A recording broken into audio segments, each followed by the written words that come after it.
Third paper solution है हमारा summer 22 का। इसमें पहला क्वेश्चन है डिफाइन एंड गिव। ये तो पूरी थियरी है, ये पॉज करके पढ़ लेना, और ये इंडिपेंडेंट इवेंट्स की थियरी, ठीक है। सेकंड क्वेश्चन पे आते हैं, two fair 6-sided dice are tossed independently, let m be the maximum of the two tosses, what is the probability mass function of m। तो हम पहले क्या करेंगे, दो डाइस है ना हमारे पास, तो उनके सभी सारे ये सब पेयर्स बना देंगे, और इसमें से हमें क्या बोला है, let m be the maximum. तो हमें ये दोनों पेयर को ये दोनों एलिमेंट्स को देखना है जो मैक्सिमम है, उन्हें कंसीडर करना है। तो इसमें क्या आएगा 1, और इसमें क्या आएगा 2, 1 और 3 में 3, 1 और 4 में 4, 1 और 5 में 5। इसी तरह से हमें सब में मैक्सिमम फाइंड करना है। तो मैक्सिमम फाइंड कर लिया, अब क्या करना है, पहले ये 1 के लिए लिख लेते हैं। 1 सिर्फ 1 टाइम आ रहा है, इसके लिए 1/36 लिखा है। 2 ये एक बार, यहाँ पे 2 बार, और यहाँ पे 3 बार, तो 3 बार आया, इसके लिए 3/36। और इसी तरह से हमें सबका चेक करना है, पर अभी हमारे पास टाइम नहीं है, तो हम क्या करेंगे, बैकवर्ड एल पैटर्न में जाएंगे, ठीक है। तो ये हमारे पहली जो थी वो पैर हमने फाइंड कर ली, और इसमें भी हमारी बैकवर्ड एल पैटर्न में जाना है, सेम इसमें भी।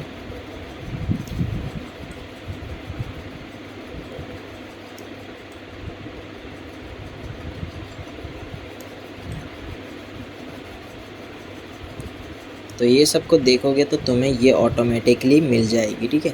तो यहाँ पे 5 टाइम्स पे 3 आ रहा है, यहाँ पे 7 टाइम्स पे 4 मैक्सिमम आ रहा है, यहाँ पर 9 टाइम्स पे 5 मैक्सिमम आ रहा है, यहाँ पे 11 टाइम्स पर 6 मैक्सिमम आ रहा है। वही चीज़ें हमने यहाँ पर लिखी हुई है, ठीक है। ओड देख सकते हो, तो यहाँ पे ओड भी ओड नंबर है सभी, 1, 3, 5, 7, 9 एंड 11, ये लिख देंगे हम ओड नंबर्स, और इसका टोटल करेंगे तो हमारा टोटल प्रोबेबिलिटी मास फंक्शन रहेगा 1। थर्ड क्वेश्चन पे आते हैं, 70% of the light aircraft that disappear while in the flight in a certain country are subsequently discovered. यानी ये क्या बोल रहा है कि कुछ लोग फ्लाइट में गायब हुए थे, 70% वो डिस्कवर हो चुके हैं। तो उसको हम कैसे लिखेंगे, P(D) यानी डिस्कवर 70% थे इसके लिए, और जो डिस्कवर नहीं हुए हैं उसको एज अ D बार, और ये आएगा हमारा 0.30, okay. Of the aircraft that discovered, ये हमारा कंडीशनल पार्ट है।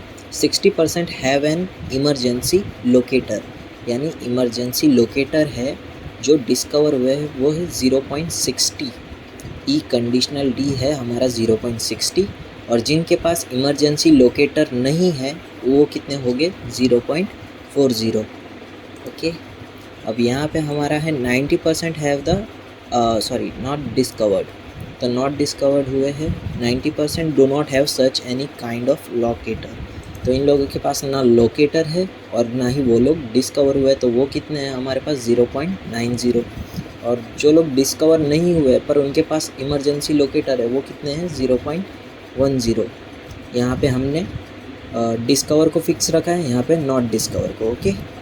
तो अब हमें क्या फाइंड करना है, has an emergency locator, what is the probability that it will not be discovered. तो हमें प्रोबेबिलिटी किसकी फाइंड करनी है कि जो डिस्कवर नहीं हुआ है, और कंडीशनल क्या है हमारा, इमरजेंसी लोकेटर होना चाहिए उनके पास, यानी हमें P(D) बार कंडीशनल E फाइंड करना है। इसमें P(D) पर कंडीशनल E फाइंड करना है, और इसमें हमें does not have any emergency locator, what is the probability that it will be discovered. तो इसमें हमें किसकी प्रोबेबिलिटी फाइंड करनी है, जो डिस्कवर हुए, यानी P(D) कंडीशनल नॉट इमरजेंसी, यानी E बार हमें फाइंड करना है। तो ये हमारी बायस की फॉर्मूला है, वो अप्लाई कर देंगे। बायस की फॉर्मूला है ये, सिर्फ यहाँ पर हमने कुछ चीज़ें चेंज की है। ये हमारा A2 होगा, और ये हमारा B1, और ये क्या होगा हमारा एज अगर बायस में देखने जाए तो ये होगा हमारा A1 कंडीशनल B2 होगा, क्या बार बार D दिख रहा है, यहाँ पे 2 रहेगा। और इसके अकॉर्डिंगली हम ये दोनों को, जो यहाँ पे A2 की जगह पे आता है वहाँ पे हम D बार लिखेंगे, और जो B की जगह पे आता है वहाँ पर E लिखेंगे। सेम इसमें भी वही चीज़ करनी है और सभी वैल्यू पुट कर देनी है, तो आंसर आ जाएगा, ओके। क्वेश्चन 2 थियरी है, हमें फॉर्मूला लिखनी है सिर्फ एक्सपोनेंशियल और गामा डिस्ट्रीब्यूशन की। तो ये रही हमारी फॉर्मूला और ये गामा डिस्ट्रीब्यूशन की फॉर्मूला है, ठीक है। अ डाइस इज़ थ्रोन 2 6 4 टाइम्स, ऐसा सेम क्वेश्चन हमने किया था, बस उसमें 1 3 2 था और इन लोगों ने डबल कर दिया है। Show that the dice is bias, use chi square. Chi square हमें दिया गया है, तो अगर हमें काई स्क्वायर, अगर मान लो कि ये सेंटेंस नहीं लिखा तो हम कैसे फाइंड करेंगे कि ये काई स्क्वायर है। तो हमें फ्रीक्वेंसी दी गई है, मतलब फ्रीक्वेंसी दी गई है यानी वो chi square goodness of feet है, ठीक है। सेम ये वही क्वेश्चन है जो हमने किया था। तो अब इसमें पहले क्या करेंगे, हम जो हम ये स्टैटिस्टिक्स में फाइंड करते थे ना, उसको हमने आगे ले लिया एक्सपेक्टेड फ्रीक्वेंसी। तो ये होगा हमारा 264 डिवाइड बाई 6 क्यों किया, क्योंकि डाइस है। और यहाँ पे आया 44, जो हमने क्वेश्चन किया था उसमें 22 आया था। और ये सब ऑपरेशन परफॉर्म करना तो हमें ये वाला आंसर मिल जाएगा। नल हाइपोथेसिस में लिखेंगे डायस इज़ अनबायस, और अल्टरनेटिव हाइपोथेसिस में हमें जो दिया गया है वो लिख देंगे। लेवल ऑफ सिग्निफिकेंस तो हमारा 0.05 ही रहता है। टेस्ट स्टेटिस्टिक्स की फॉर्मूला लिखो और ये हमारी ये जो फॉर्मूला है वो क्रिटिकल वैल्यू क्या होगी हमारी, v इक्वल टू n-1 यानी 6 - 1 इक्वल टू 5। इसमें दिया ना 5 डिग्री ऑफ फ्रीडम, ओके। और इसमें हमारी वैल्यू थी 11.07, तो हमारा आंसर ग्रेटर देन है क्रिटिकल वैल्यू से, इसके लिए नल हाइपोथेसिस इज रिजेक्ट हो चुकी है। At a 5% of level of significance the dice is bias, okay. Third question पे आते हैं, फिट अ स्ट्रेट लाइन यानी y equal to a plus b x. Also estimate the value of y eight x equal to 72, okay. ये वाली जो हमारा data है इसके ऊपर हमें y equal to a plus b x हमें फिट करना है। तो ये लिख देंगे, नॉर्मल इक्वेशंस लिख देंगे x y as it is. इसका फिर ये हम कैल्सी से टोटल फाइंड कर लेंगे, सभी ये सब कैल्सी से ही फाइंड किया हुआ है मैंने। वैल्यू पुट कर देनी है ये हमारी नॉर्मल इक्वेशंस में। तो इसको सिंप्लीफाई करेंगे तो हमारा a हमें मिलेगा ये और b मिलेगा ये भी मैंने कैल्सी से डायरेक्ट लिखा हुआ है, तो ये सब देख लेना कैल्सी पर। और ये a और b के अंदर हम वैल्यू पुट कर देंगे। y हमें फाइंड करना है एट x इक्वल टू 72 पे हमें वैल्यू रख के ये फाइंड कर लेना। सेम क्वेश्चन है जहाँ तक कर ये देख के लग रहा है।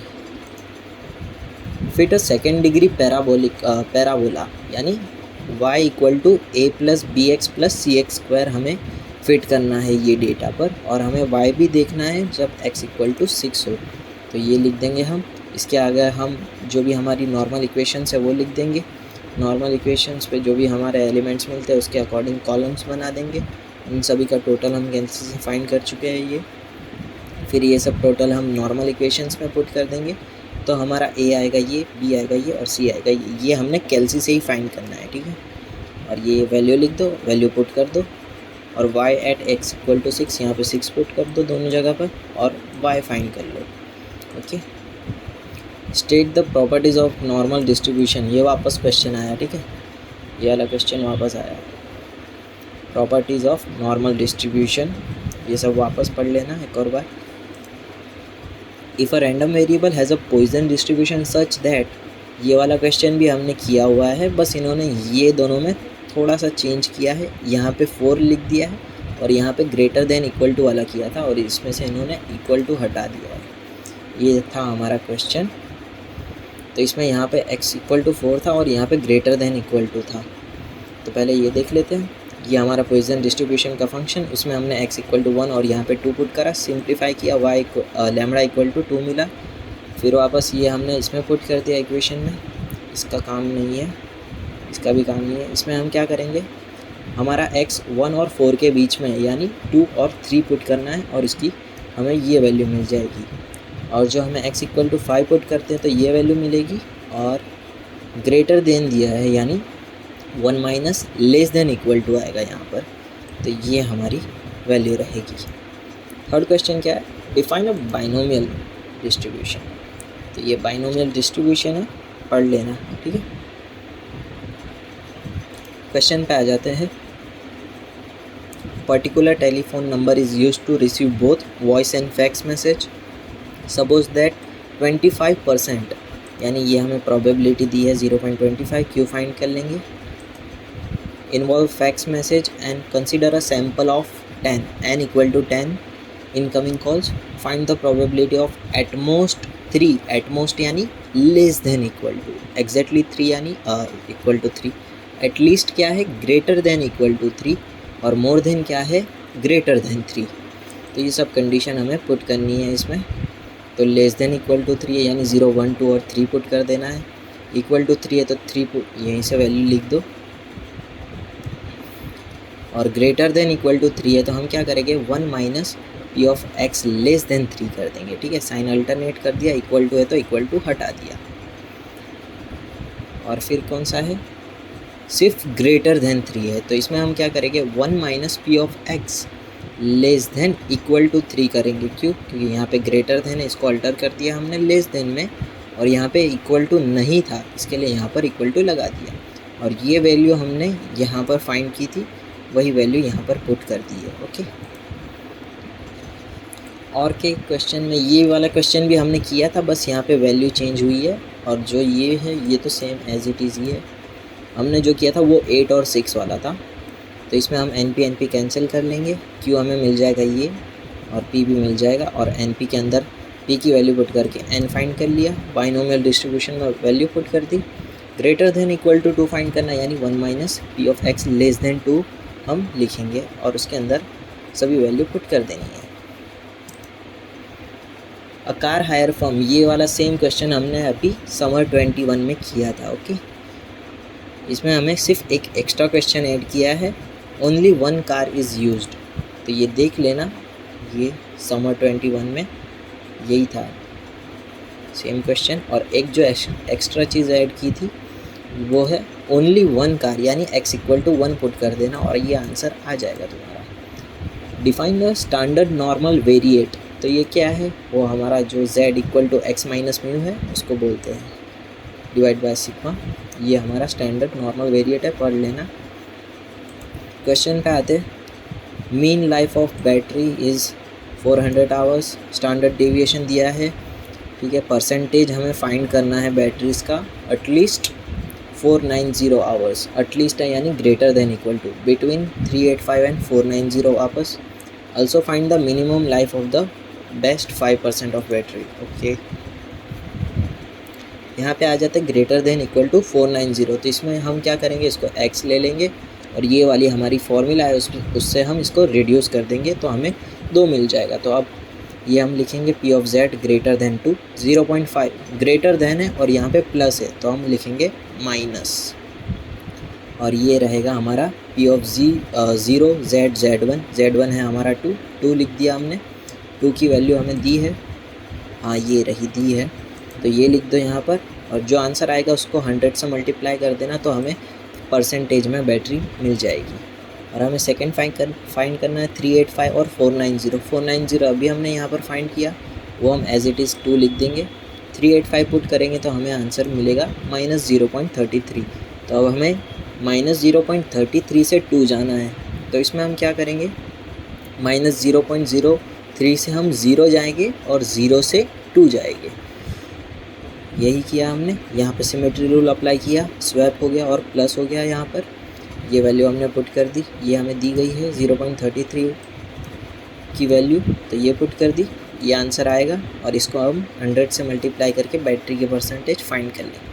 और इसमें हमें क्या दिया है कि पूरा ये उल्टा क्वेश्चन है, ये हम अभी परसेंटेज फाइंड कर रहे थे, अब हमें परसेंटेज दे दिया गया है।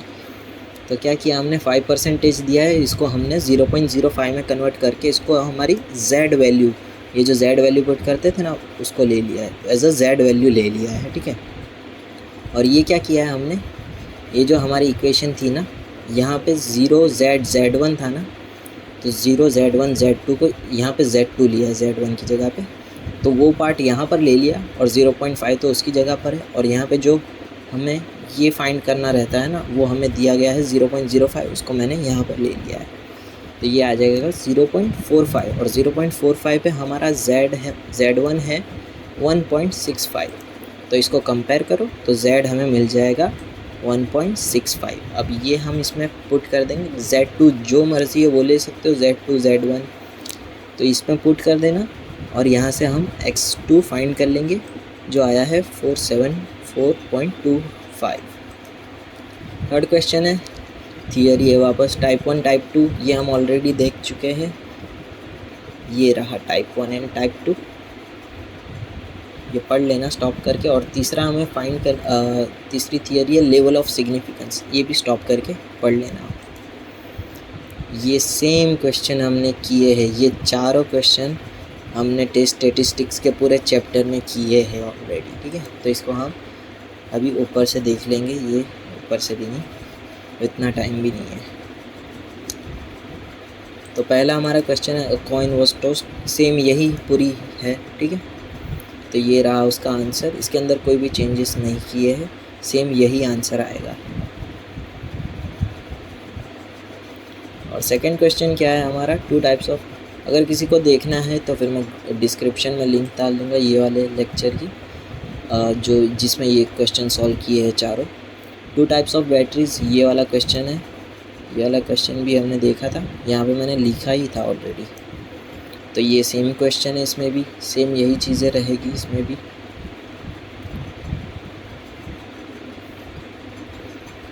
और के अंदर कौन सा क्वेश्चन है, ये जिसके अंदर मैंने कैल्सी से ये बोला था कि ये हम कैल्सी से फाइंड कर सकते हैं, अनग्रुप डेटा डालने का है इसमें हमें।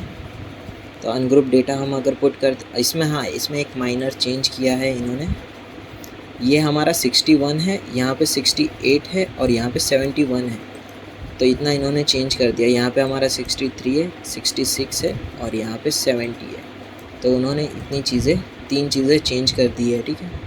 बाकी सब चीज़ें सेम रहेगी, तो उससे जो बाकी सब पे इफेक्ट पड़ेगा वो हम देखते हैं आगे।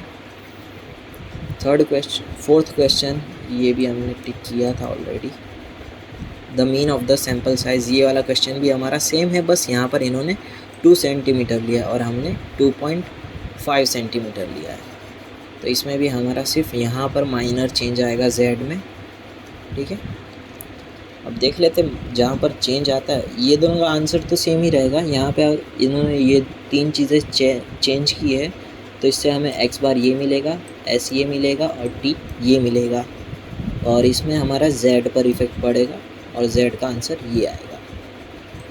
थर्ड क्वेश्चन पे आ जाते, 2 random samples are drawn from 2 population of the following result were obtain. Sample 1 में हमें 1 2 3 4 5 एलिमेंट्स दिए, सैम्पल 2 में 6 एलिमेंट्स दिए। फाइंड द वेराइंसेस यानी एफ टेस्ट, और एफ टेस्ट यहाँ पर भी दी गई है। Of the 2 population have the same variances, ये हमारी नल हाइपोथेसिस हो जाएगी, ओके। हमको डिसीजन तो पता है कि इसका डिसीजन क्या आने वाला है, लेस देन ही आएगा, ठीक है। तो इसमें हम क्या करेंगे, पहले ये सब चीज़ें फाइंड करेंगे। तो कैसे फाइंड करेंगे, पहले n1 = 5 लिख देना, x बार फाइंड कर लेना, ये सब डेटा अनग्रुप डेटा हम कैल्सी में एंटर करेंगे। पहले हम x बार फाइंड कर लेंगे, फिर क्या करना है, सिग्मा वाला यानी शिफ्ट 2 प्रेस करके सिग्मा x प्रेस करना, तब हमें स्मॉल s मिलेगा। और हाँ, ये जो हम स्मॉल s लिखते हैं वो होता है पॉपुलेशन वेरिएंस, और जो कैपिटल S लिखते हैं वो होता है सैम्पल वेरिएंस। और ये कैपिटल S हम कहाँ यूज़ करते हैं, f की फॉर्मूला में, ठीक है। तो ये याद रखना, जो सिग्मा रहता है वो पॉपुलेशन रहता है और जो s रहता है वो सैम्पल रहता है, ठीक है। तो अब हम पॉपुलेशन वेरिएंस कैसे फाइंड करेंगे, तो सिग्मा वाला बटन प्रेस करना, S1 का जो आंसर आएगा वो ये रहेगा, और फिर उसके ऊपर स्क्वायर का बटन प्रेस कर देना तो हमें 4.24 मिल जाएगा। यहाँ पे आगे फॉर्मूला लिख देना क्योंकि 7 मार्क का क्वेश्चन है इसके लिए। और ये हम सैम्पल वेरिएंस किस तरह से फाइंड करेंगे, तो शिफ्ट 2 प्रेस करना और SX का बटन आएगा, तो ये प्रेस करना तो तुम्हें ये मिलेगा 2.3022, फिर उसका स्क्वायर कर देना तो हमें मिल जाएगा 5.3। इसी फॉर्म में लिखना है सैम्पल 2 में भी। सैम्पल 2 में 6 एलिमेंट्स है, मीन हमारा 29, इतना तो कैल्सी में फाइंड कर लूँगे पहले यहाँ पर, फिर इतना हो जाए तो क्लियर कर देना और इसका डेटा एंटर करना। फिर अब क्या करेंगे हम, ये कहाँ कर दिया मैंने, पॉपुलेशन वेरिएंस किस तरह से फाइंड करेंगे, शिफ्ट 2 प्रेस करेंगे, सिग्मा वाला बटन प्रेस करेंगे और उसका स्क्वायर कर देंगे। यहाँ पे हमारा आंसर आ जाएगा। और सैम्पल के लिए हम क्या करेंगे, ऐसे एक्सप्रेस करेंगे और उसका स्क्वायर करके हम ये वहाँ पे आंसर लिख देंगे। अब नल हाइपोथेसिस लिखना स्टार्ट करते हैं। यहाँ पे और कोई क्वेश्चन तो नहीं है ना, ये सब फॉर्मूला लिख देना क्योंकि 7 मार्क का क्वेश्चन है इसके लिए। नल हाइपोथेसिस होगा हमारा H0 sigma 1 square equal to sigma 2 square, that is two population of the, ये जो अभी हमने लास्ट सेंटेंस पढ़ा उसको ही हमने नल हाइपोथेसिस ले लिया है। और ये क्या रहेगा हमारा राइट टेल टेस्ट, और यहाँ पे हैव नॉट लिख दिया एक्स्ट्रा। अल्फ़ा तो 0.2 और यहाँ पे S2 square divide bye S1 square क्यों हुआ, क्योंकि हमारा S2 है 21.6 और ये है 5.3, तो जो भी हमारा ज़्यादा रहता है वो न्यूमरेटर में आ जाता है और बाकी का डिनोमिनेटर में। और ये हमने लिख दिया तो हमें 4.0755 आंसर मिल चुका है। V1 हम कैसे फाइंड करते थे, N1 - 1 और V2 N2 - 1, तो हमें 45 मिल गया यहाँ पर। कैसे हमने फाइंड किया, सैम्पल 1 में कितना है N5, 5 - 1 4, और सैम्पल 2 में कितना है 6, 6 - 1 5, तो यहाँ पे लिख दिया 4 and 5 6.26 हमारी वैल्यू आ चुकी है। और हमें डिसीजन तो पहले से ही पता था कि लेस देन आने वाला है, तो लिख दो less than, null hypothesis accepted at 5% level of significance, that is populations have the same variances. The probability of distribution of a random variable x is given below. Find the e of x and v of x. कुछ नहीं करना है, x into P of x करना है, फिर plus x into P of x, यही करते जाना है। वही किया, यहाँ पे हमारा आंसर आएगा 0। और इसमें हम क्या फाइंड करना है, v ऑफ x के लिए e ऑफ x स्क्वायर की ज़रूरत पड़ेगी, तो हम क्या करेंगे, ये जितने भी है इनके ऊपर स्क्वायर कर देंगे तो हमें इसका आंसर मिल जाएगा। तो ये मिला 1.6 और इसके अंदर हम वैल्यू पुट करेंगे तो 1.6 ही मिलेगा, ठीक है। The following lines of the, ये बहुत इजी क्वेश्चन है भाई, कुछ नहीं करना है, पहले तो x कोई भी एक इक्वेशन लो, उसके अंदर x इक्वल टू 99 पुट करना है। दूसरी इक्वेशन लो, उसमें y इक्वल टू 30 पुट कर देना है इसमें, और फिर मीन, और ये तो बाकी सब तो सिंप्लीफाई करने वाले काम हैं। तो इसमें by(x) और bxy फाइंड कर लिया, क्योंकि यहाँ पे कोएफिशिएंट का तो काम नहीं है, पर रिग्रेशन लाइन के लिए कहा है, इसके लिए फाइंड कर दिया मैंने। ओके, तो यहाँ पे हमने y फाइंड कर लिया और ये वाले इक्वेशन में पुट करके हमने x फाइंड कर लिया। ओके, यहाँ पे आ जाते हैं, तो y बार और हमें mean of x and y find करना था, तो हमने क्या किया, ये इक्वेशंस लिख दी, साइन अल्टर कर दिए, यहाँ पे x कैंसिल, तो यहाँ से जो मिलेगा वो होगा हमारा y बार, और इसके अंदर ही एक वैल्यू में पुट कर देगी तो हमें मिल जाएगा x बार, यहाँ पे बार लगा देना है। ओके, सेम क्वेश्चन हमने किया था, बस यहाँ पे डेटा चेंज कर दिया, इतना देख लेते हैं। फिर भी D1 होगा हमारा x - y, D2 होगा y - z और D3 होगा हमारा z - x। ये सब का हम टोटल फाइंड करेंगे तो 0 मिलेगा हमें आंसर, और हर एक का हम स्क्वायर कर देंगे, स्क्वायर कर देना है। और n इक्वल टू 10, अभी कॉम्पिटिटर्स 10 था कि 12 था, 10 था, 10। अब हर एक का इंडिविजुअली हम रैंक को रिलेशन फाइंड करेंगे, तो यहाँ पे R1 R2 R3, यहाँ पे एक बार D1 square D2 square and D3 square put कर देना है, और जिसका भी आंसर सबसे ज़्यादा आएगा वो पेयर होगी हमारी नियरेस्ट कॉमन अप्रोच। तो इसमें R3 आया, R3 के अंदर हमने क्या यूज़ किया, D1 D3, और D3 हमने क्या यूज़ किया था, Z - X, यानी फर्स्ट जज और थर्ड जज। तो फर्स्ट जज X, थर्ड जज Z has the nearest common approach. ये सेम क्वेश्चन हमने किया है, ठीक है। इसके लिए थोड़ा ऊपर से रिव्यू दे देते हैं, ओवरव्यू, सॉरी। ये हमारा डेटा दिया गया है, हमें Karl Pearson's coefficient of skewness find करना है। तो इसमें हमें मीन की ज़रूरत है और सिग्मा की ज़रूरत है और मोड की। मोड तो दे दिया गया है हमें, मोड फाइंड तो हो चुका है ऑलरेडी। मीन क्या करेंगे, summation x divide by n, तो ये हमें मिल गया मीन। और सिग्मा की हम ये वाली फॉर्मूला रखेंगे, summation x square divide by summation x by n का स्क्वायर और अंडर रूट, और ये आएगा हमारा सिग्मा, और इसमें हम पुट कर देंगे सभी वैल्यू, तो ये हमें मिल जाएगा coefficient of cork Pearson skewness. Find the correlation coefficient for the following data.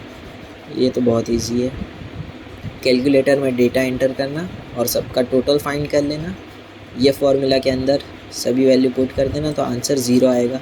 ठीक है, इसके अंदर आंसर 0 ही आएगा, इसके लिए सभी का मैंने आंसर ये फाइंड किया था।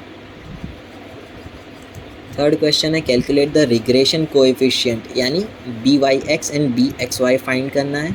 Find the two regression line find करनी है साथ में, और ये हमारा डेटा है, और y भी हमें फाइंड करना होगा जब x इक्वल टू 65 रखेंगे तब।